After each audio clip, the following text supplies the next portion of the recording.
एक दिन रात के वक्त 20 साल की जवान लड़की अपने पिता के कमरे में जाती है और देखती है कि उसके पिता गहरी नींद में सो रहे हैं।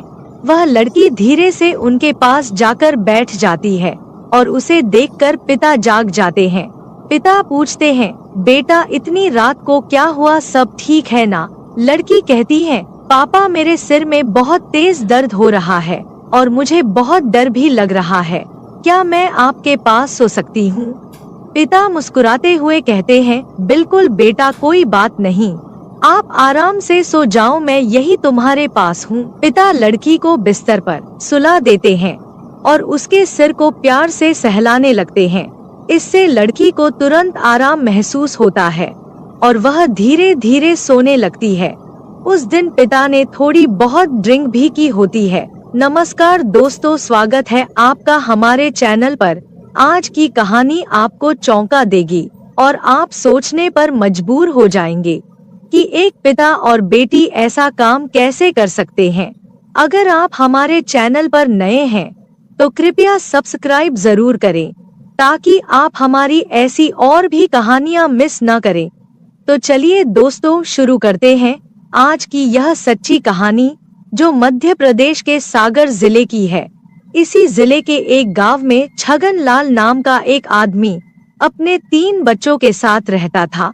छगन लाल की पत्नी की लंबी बीमारी के बाद मौत हो गई और 1 साल से घर की स्थिति बेहद कठिन हो गई थी। उसकी बड़ी बेटी की उम्र 20 साल, छोटी बेटी की उम्र 14 साल और सबसे छोटे बेटे की उम्र 9 साल थी। पत्नी के इलाज में सारी जमा पूंजी खत्म हो गई थी और अब छगन लाल कर्ज में डूबा हुआ था। आर्थिक स्थिति दिन ब दिन खराब हो रही थी और घर चलाना उसके लिए मुश्किल हो गया था। बच्चे भी अपनी मां की याद में गुमसुम रहने लगे थे। छगन लाल के लिए उन्हें संभालना चुनौतीपूर्ण हो रहा था। घर की जिम्मेदारियों के साथ साथ बच्चों की देखभाल करना छगन लाल के लिए कठिन हो गया। वह सोचता था कि अगर वह बाहर काम पर जाता तो बच्चों की पढ़ाई प्रभावित हो सकती है और अगर वह घर पर रहता तो घर की जरूरतें पूरी नहीं हो सकती। इस दुविधा के बीच एक दिन छगनलाल के मन में एक विचार आया, शायद उसे दूसरी शादी करनी चाहिए। एक नई पत्नी घर की जिम्मेदारियों को संभालने में मदद कर सकती थी और बच्चों को भी एक नया जीवन मिल सकता था। छगनलाल ने इस विचार को गंभीरता से लिया और सोचा कि यह उसके और बच्चों के लिए सबसे अच्छा हो सकता है। उसने अपने परिवार और कुछ करीबी दोस्तों से सलाह ली, जिन्होंने उसे समझाया कि एक नई शादी से समस्याओं का समाधान हो सकता है।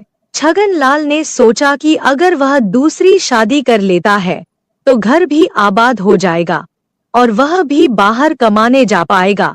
फिर वह अपनी बेटी से कहता है कि बेटा, मैं सोच रहा हूँ कि दूसरी शादी कर लूं।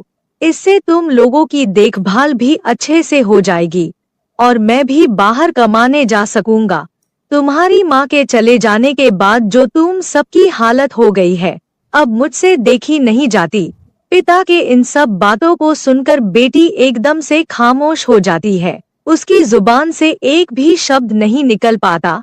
छगनलाल बेटी को समझाते हुए कहता है कि देखो बेटा, अगर मैं कमाने नहीं गया तो फिर घर चलाना मुश्किल हो जाएगा और मैं तुम सबको पढ़ा लिखा नहीं पाऊंगा।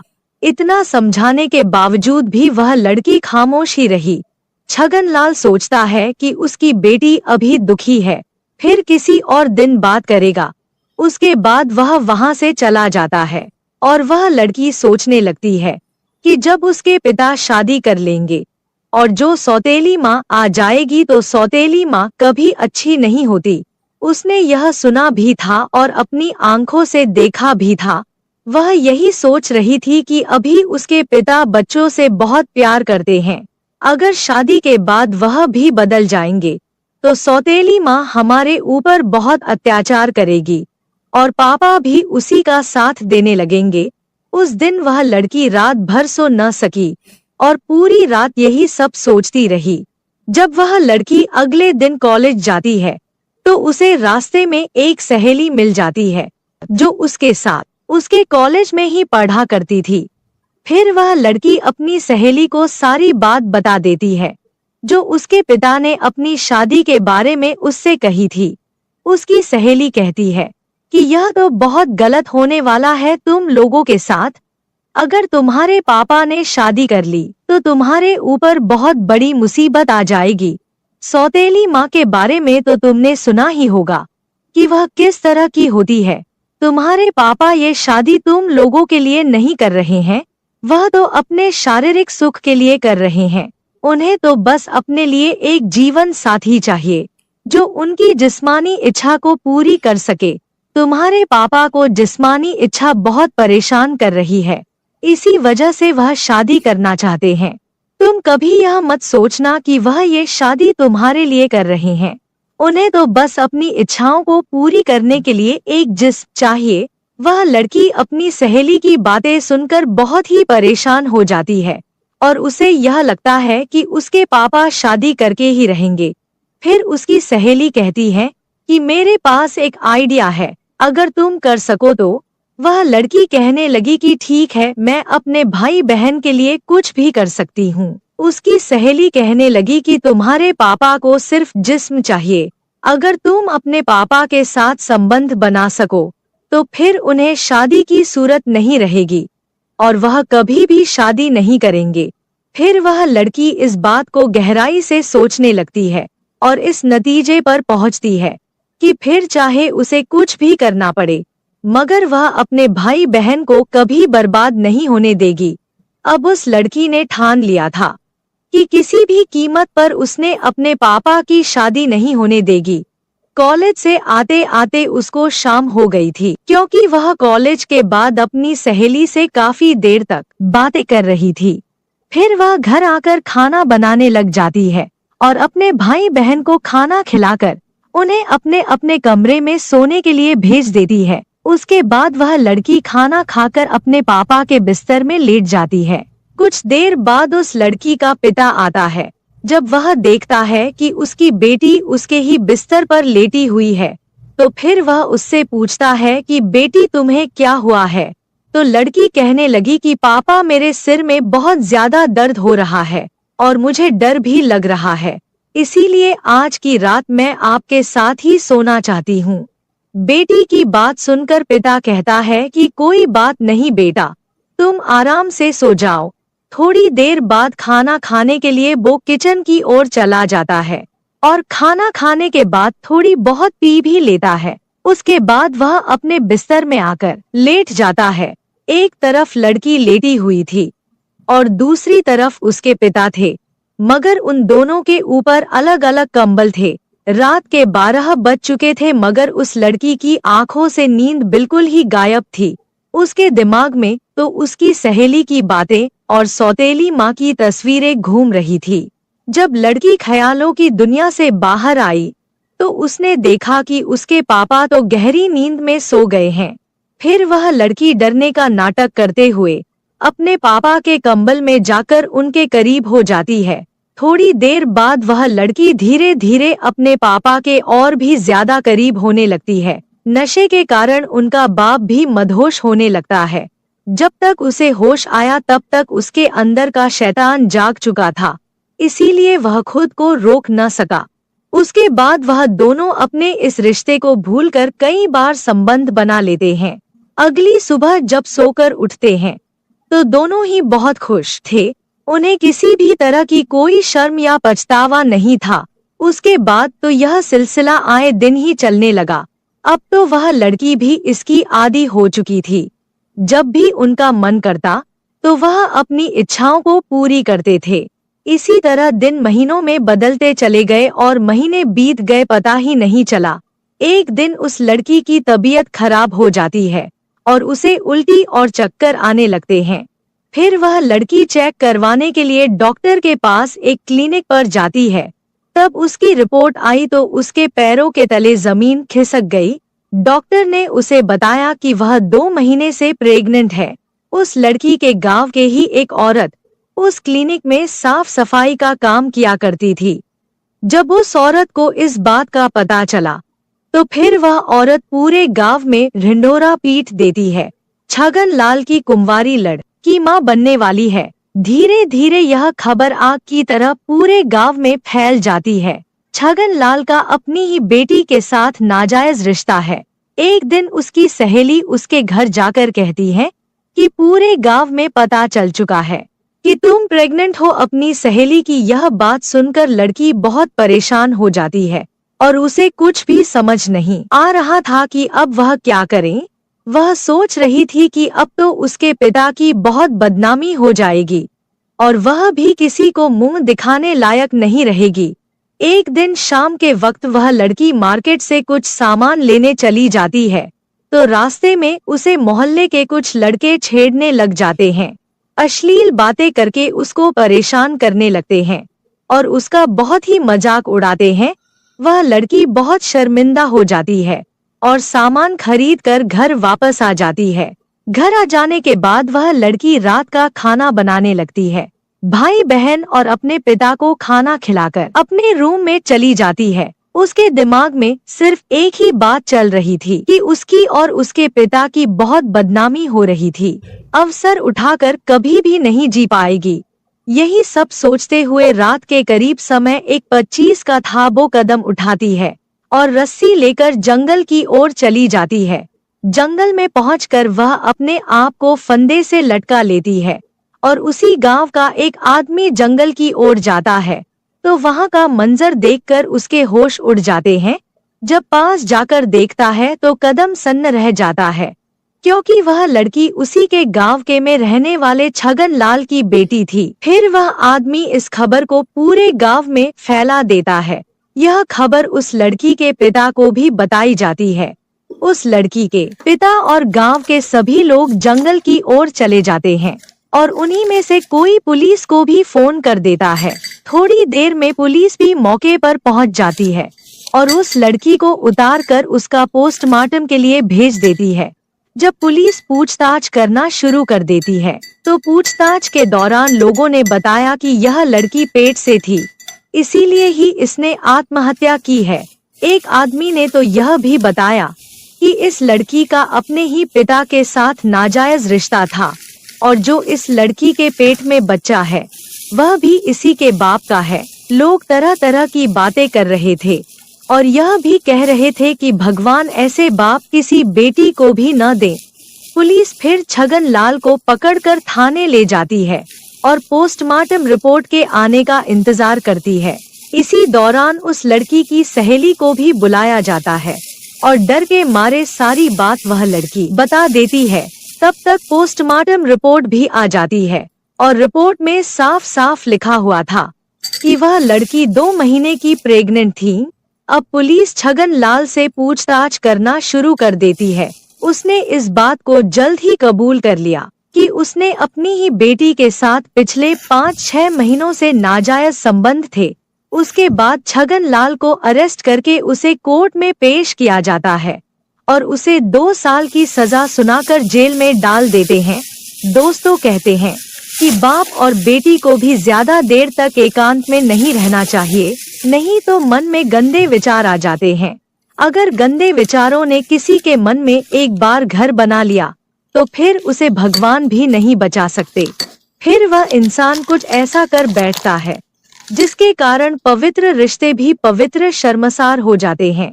दोस्तों, इस कहानी को सुनाने का मकसद आपकी भावनाओं को ठेस पहुंचाना नहीं है, बल्कि आप लोगों को जागरूक और सचेत करना है।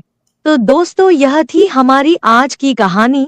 कैसी लगी हमें कमेंट करके जरूर बताएं और यह भी बताएं कि आपको किसकी गलती लगती है, पिता की, बेटी की या फिर उसकी सहेली की जिसने उस लड़की को यह गंदा मशवरा दिया था।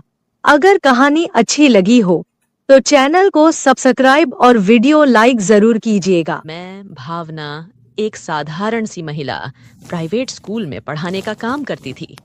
मेरी उम्र 25 साल हो चुकी थी और मेरी दुनिया मेरी माँ और 2 बहनों तक सीमित थी। घर में मैं सबसे बड़ी थी, लेकिन शायद मेरे बड़े होने का कोई खास मतलब नहीं था। मेरी तनख्वाह माँ के हाथों में जाती और उसने मेरी मेहनत से एक और प्रॉपर्टी खरीद ली थी। फिर भी जैसे जैसे वक्त बीता, मेरी जिम्मेदारियों में इजाफा हुआ, लेकिन मेरी जिंदगी वहीं ठहरी रही। मेरे काम से घर लौटने पर अक्सर ऐसा होता कि मेहमान आते और मैं चुपचाप अपने कमरे में चली जाती। एक दिन मैंने देखा मेरी छोटी बहन सजी धजी उन मेहमानों का इंतजार कर रही थी। मैं समझ गई कि वे मेरे लिए नहीं, उसे देखने आए थे। मेरी उम्मीदें चुपचाप ढह गईं। वक्त गुजरता रहा। मेरी उम्र 30 की हो गई, लेकिन माँ ने मेरी शादी की बात कभी नहीं उठाई, बल्कि उसने मेरी छोटी बहन की शादी करवा दी और मैं पीछे छूट गई। माँ की सगी बेटियों की शादी हो गई, पर मैं वहीं अटकी रही। समय और तेजी से गुजरा।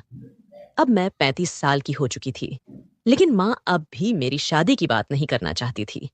मुझे अब साफ साफ समझ में आ गया कि मेरी माँ मुझे केवल कमाई का जरिया मानती थी। उसकी नजर में मैं बस सोने का अंडा देने वाली मुर्गी थी। मैंने आखिरकार अपने शहर की नौकरी छोड़ दी और दूसरे शहर में नया जीवन शुरू करने का फैसला किया।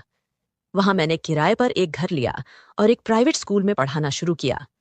लेकिन किस्मत ने यहां भी साथ नहीं दिया। कुछ ही महीने में स्कूल बंद हो गया, क्योंकि शिक्षकों को समय पर वेतन नहीं मिलता था। मैं भी बाकी शिक्षकों की तरह इस्तीफा देकर घर लौट आई। अब मेरे पास ज्यादा पैसे नहीं बचे थे। इस नई परिस्थिति से जूझते हुए मैंने अपने घर में ही ट्यूशन शुरू करने का सोचा। दरवाजे पर ट्यूशन क्लासेस का बोर्ड लगते ही कुछ ही घंटों में पहले विद्यार्थी का आगमन हुआ। धीरे धीरे 5-6 बच्चे पढ़ने आने लगे और जिंदगी दोबारा पटरी पर आने लगी थी।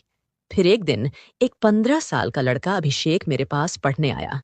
उसकी उम्र बाकी बच्चों से ज्यादा थी, इसलिए उसने अपना ट्यूशन का समय अलग करवा लिया। पहले पहले तो सब ठीक था, लेकिन कुछ दिनों बाद उसकी हरकतों ने मुझे हैरान कर दिया।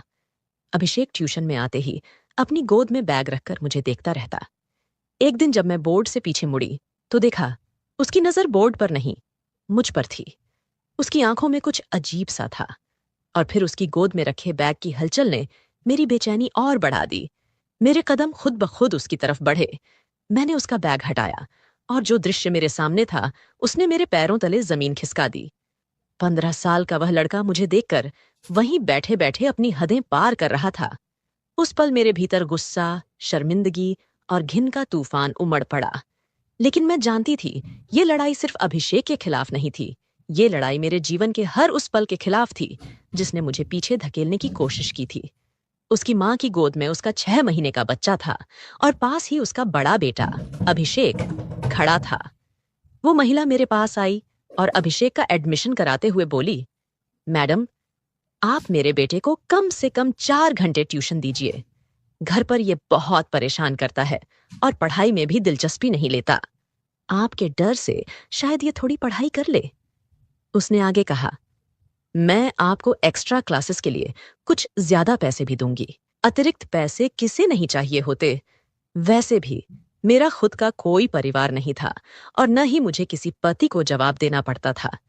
इसीलिए मैंने खुशी खुशी उसके बेटे को एक्स्ट्रा क्लास देने के लिए हाँ कर दी। अगले ही दिन से अभिषेक ट्यूशन आने लगा। मुझे जल्दी ही समझ में आ गया कि अभिषेक पढ़ाई में काफी होशियार है। बाकी बच्चों के जाने के बाद भी उसकी एक्स्ट्रा क्लास चलती रहती थी। ट्यूशन के दौरान अभिषेक बहुत सी अच्छी बातें करता था।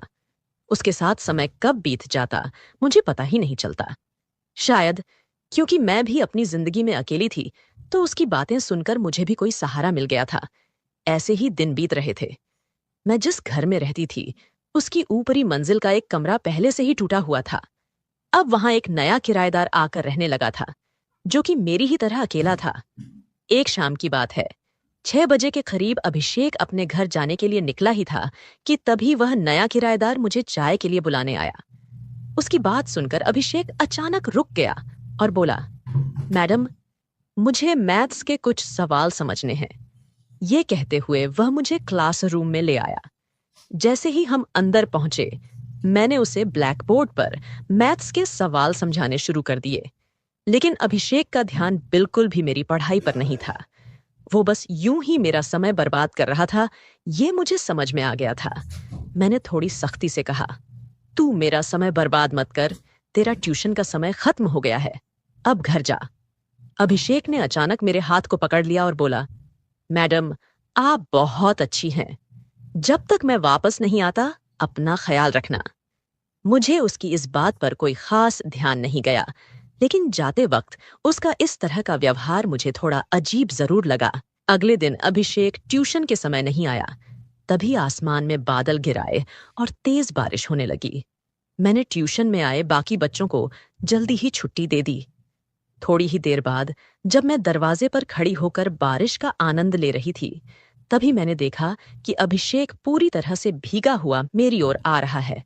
उसे इस हालत में देखकर मैंने जल्दी से उसे अंदर बुलाया और रुमाल फेंकते हुए कहा, जल्दी अंदर आ जाओ।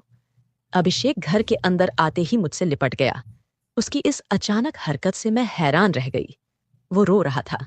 मैंने उससे पूछा, क्या हुआ अभिषेक, क्यों रो रहे हो?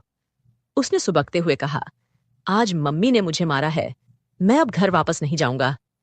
उसकी बातें सुनकर मेरा दिल पिघल गया। उस रात वो घर जाने को बिल्कुल तैयार नहीं था। मैंने उसे खाना खिलाया, लेकिन फिर भी वो घर जाने को राजी नहीं हुआ।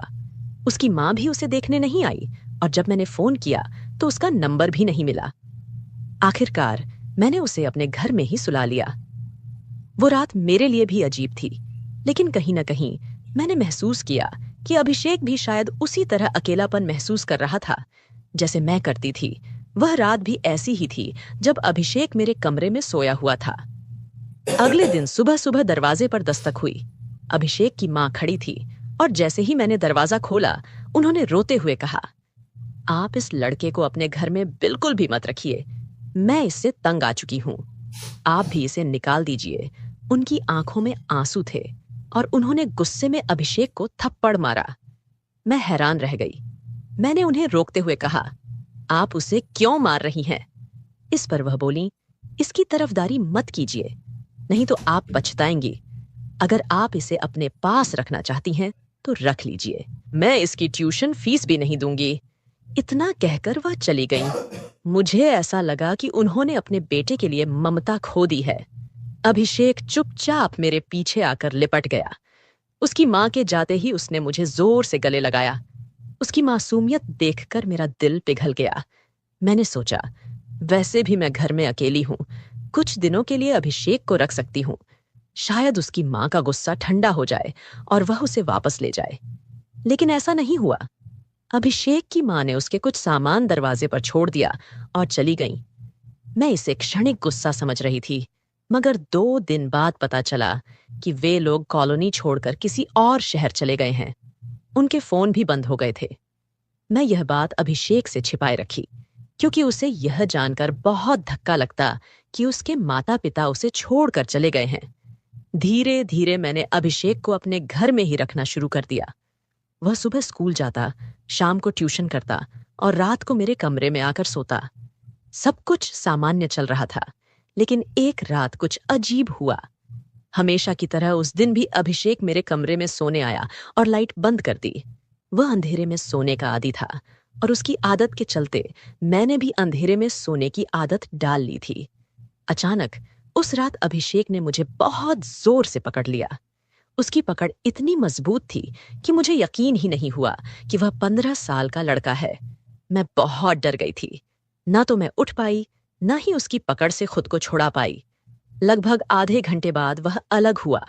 मैं कांप रही थी और डर के मारे हॉल में चली गई।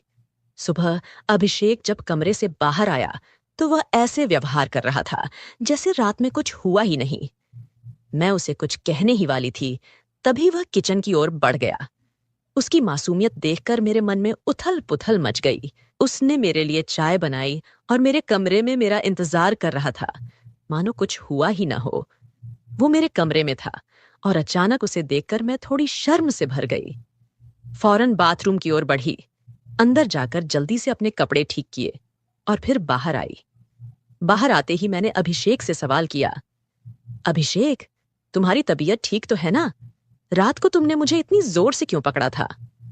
अभिषेक ने बेहद शांत अंदाज में जवाब दिया, मैडम, शायद आपको कोई गलतफहमी हुई है, मैं तो जल्दी ही सो गया था।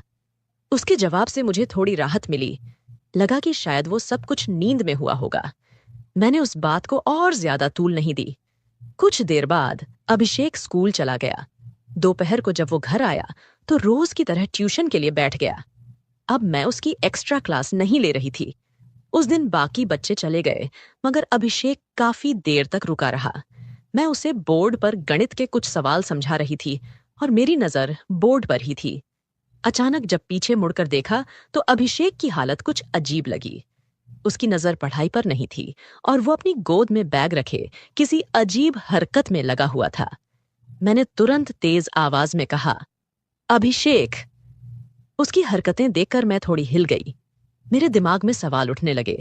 कल रात जो हुआ, क्या वो सच में नींद में था या जानबूझकर किया था? मैंने उसके बारे में ज्यादा सोचना छोड़ दिया, पर मन में शक बरकरार था। उसी दिन मैंने उसकी मां को फोन करने की कोशिश की, लेकिन हमेशा की तरह उसका फोन बंद था। मैं नहीं चाहती थी कि अभिषेक के नाजुक मन पर कोई गलत असर पड़े, इसलिए उसके माता पिता के बारे में कुछ नहीं कहा। अभिषेक को अपने घर में रखने का मेरा फैसला अब भारी गलती लगने लगा था, लेकिन तब मुझे इसका एहसास नहीं हुआ। फिर उसी रात अभिषेक मेरे पास सोया। उसने मुझे कुछ इस तरह से पकड़ा कि मुझे लगा जैसे वो 15 साल का लड़का अब मेरी जान ही ले लेगा। उसकी पकड़ इतनी जोरदार थी कि मैंने खुद को छुड़ाने की कोशिश की, मगर वो छोड़ने को तैयार नहीं था। अगले दिन जब मैंने अभिषेक से उसके इस व्यवहार के बारे में पूछा तो उसने कहा, मैडम, शायद आपने सपना देखा होगा। उसकी इस बात से मुझे ऐसा लगा कि वो 15 साल का लड़का एक 35 साल की औरत को झूठा साबित कर रहा था। एक पल को मैंने सोचा कि शायद सच में मैंने सपना देखा हो, मगर उसी दोपहर जब एक्स्ट्रा क्लास में अभिषेक को अपनी गोद में बैग रखे देखा तो मुझे फिर से शक हुआ। पहले कभी मैंने उसे ऐसी हरकतें करते नहीं देखा था। मैंने सोचा कि इस बार उसे पकड़ना चाहिए। जैसे ही उसकी हलचल मुझे दिखी, मैंने झटके से बैग हटाया। तब मैंने देखा कि अभिषेक की मुट्ठियां कसकर बंधी हुई थीं और उसकी नजरों में कुछ अजीब सा भाव था। उसकी वो नजरें देखकर मेरे रोंगटे खड़े हो गए। उसी वक्त ऊपर की मंजिल पर रहने वाले किराएदार विजय घर आए थे।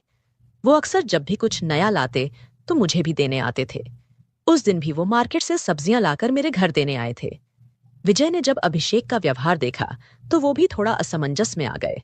उन्होंने मुझसे पूछा, अभिषेक ठीक है ना? मैंने अभिषेक की नजरों से बचाकर विजय को धीरे से सारा हाल बताया। अभिषेक के बारे में सुनते ही विजय को उस पर दया आई। वह सोचने लगा कि एक बच्चा जिसके माँ बाप उसे छोड़ चुके हों, किस तरह से अकेलापन महसूस करता होगा। विजय ने अभिषेक से कहा, तू अपनी मैडम को परेशान करने की बजाय आज से मेरे साथ मेरे कमरे में रह जा। लेकिन अभिषेक के चेहरे पर गुस्सा साफ दिखाई दे रहा था। वह मेरे पीछे छिपते हुए विजय को घूरने लगा और बोला, मैं अपनी भावना मैडम को छोड़कर कहीं नहीं जाऊंगा और तुम भी आज के बाद मेरी मैडम के पास मत आना। यह अभिषेक का वही रूप था जिसे मैं समझ नहीं पा रही थी। उसकी ये अचानक की गई बदतमीजी ने मुझे चौंका दिया। मैंने उसे डांटते हुए कमरे में भेज दिया। विजय ने भी चुपचाप अपनी लाई हुई सब्जी मेरे पास रखी और वहां से चला गया। पर मुझे महसूस हुआ कि कुछ तो अजीब हो रहा है। रात को सोते वक्त अभिषेक अक्सर कुछ बड़बड़ाता, कभी शादी की बातें, कभी मेरे साथ भविष्य के सपने। पर ये बातें मुझे अजीब लगती। मैं जानती थी कि कुछ गड़बड़ है, लेकिन ये समझ नहीं पा रही थी कि आखिर ये सब क्यों हो रहा है। एक रात मैंने अभिषेक से कहा कि वह बाहर हॉल में जाकर सो जाए, पर उसने मेरी बात नहीं मानी। जिद करके वह मेरे कमरे में आया और आते ही कमरे की सारी लाइट्स बंद कर दी। कमरे में घुप अंधेरा हो गया और अभिषेक मेरे पास आकर लेट गया। आधी रात के करीब मुझे अचानक महसूस हुआ कि अभिषेक का बर्ताव फिर से अजीब हो रहा है। इस बार उसने धीरे धीरे मेरे शरीर पर हाथ फेरा और मुझे कस कर पकड़ लिया। मैं घबराई और जोर से चिल्लाने लगी। तभी विजय, जो हॉल में मेरी आवाज सुनने के इंतजार में था, दौड़ते हुए मेरे कमरे में आ गया। विजय को मैंने पहले ही अभिषेक के बदलते व्यवहार के बारे में बता दिया था और उसकी मदद के लिए बुलाया था। कमरे में आते ही उसने लाइट ऑन की। जब मेरी नजर अभिषेक पर पड़ी तो उसका चेहरा पूरी तरह बदल चुका था, गंभीर और खौफनाक। उसके हाव भाव देखकर मैं बुरी तरह डर गई थी। विजय ने किसी तरह अभिषेक से मुझे छुड़ाया, लेकिन अभिषेक बिस्तर पर ऐसे पड़ा था जैसे वह पूरी तरह से जड़ हो गया हो। उसके हाथ पैर अकड़ गए थे, आंखें कसकर बंद थीं और वह कांप रहा था। यह देखकर हमें बिल्कुल समझ नहीं आ रहा था कि उसे अचानक क्या हो गया। बिना देर किए हमने अभिषेक को अस्पताल पहुंचाया। अस्पताल में डॉक्टरों ने बताया कि अभिषेक को मिर्गी के दौरे पड़ते हैं और सही इलाज न होने की वजह से उसकी हालत बिगड़ती जा रही थी। डॉक्टर ने यह भी कहा कि अगर अभिषेक को समय पर अस्पताल नहीं लाया जाता तो उसकी जान भी जा सकती थी। डॉक्टर की ये बातें सुनकर मैं स्तब्ध रह गई। पिछले कुछ दिनों में अभिषेक के साथ एक गहरा संबंध बन चुका था, जैसे वह मेरे परिवार का हिस्सा हो। 2 दिन बाद अभिषेक को अस्पताल से छुट्टी मिल गई। घर लौटते ही वह मेरे पैर पकड़कर रोने लगा। तब मैंने उसे सांत्वना दी और कहा कि वह घबराए नहीं, सब कुछ ठीक हो जाएगा। जब मैंने अभिषेक से पूछा कि क्या उसके माता पिता का हाल चाल है, तो उसकी आंखों में एक अदृश्य दर्द था। मैडम, उसने धीरे से कहा, मेरे माता पिता इस शहर को छोड़ चुके हैं। जब माँ ने मुझे मार पीट कर घर से निकाला तो उसने कहा था कि मैं इस शहर से चली जाऊंगी। अभिषेक ने अपने अतीत का एक चौंकाने वाला रहस्य उजागर किया। जिस महिला को आप मेरी असली माँ समझती हैं, वह वास्तव में मेरी जन्म माँ नहीं है। मुझे अनाथालय से गोद लिया गया था जब मैं केवल 6 साल का था। उन लोगों की शादी को 7 साल हो चुके थे और उनके पास कोई संतान नहीं थी। कुछ साल बाद जब उन्हें अपना बच्चा हुआ तो माँ का मुझसे प्यार घटने लगा। उसकी आवाज में आंसू थे जब उसने कहा, जब मैंने ट्यूशन के लिए आना शुरू किया तब मैंने देखा कि आप मुझसे प्यार से बात करती थीं। उस दिन जब मेरी माँ ने मुझे घर से बाहर निकाला तो मैं आपके पास शरण लेने आया। आपने मुझे अपने घर में बिना किसी शर्त के रखा। विजय ने इस स्थिति को सुनकर कहा, अभिषेक, अगर तुम्हें कोई आपत्ति नहीं है तो मैं तुम्हें गोद लेना चाहता हूं। विजय और मैंने अपनी अपनी कहानियां साझा की। उसने बताया कि कैसे उसके समाज में उसके मेडिकल टेस्ट के कारण उसकी शादी नहीं हो पा रही थी। मैंने विजय को बताया कि मैंने अपनी शादी के बारे में कभी सोचा नहीं था, लेकिन उसकी अच्छाई ने मुझे अपनी सोच बदलने पर मजबूर कर दिया। हमने कानूनी रूप से अभिषेक को गोद लिया और हम तीनों एक नया परिवार बन गए। भगवान हमें किस रास्ते से जोड़ देगा, यह कहना मुश्किल है। मेरे अपने लोग मुझे छोड़ चुके थे, लेकिन विजय ने मुझे एक नया जीवन दिया और अभिषेक ने मुझे मातृत्व का अनुभव कराया। तो दोस्तों, यह थी आज की कहानी। क्या आपको यह पसंद आई? अपनी राय कमेंट बॉक्स में जरूर साझा करें। अगर आपको कहानी पसंद आई तो वीडियो को लाइक करें और हमारे चैनल को सब्सक्राइब करें। धन्यवाद।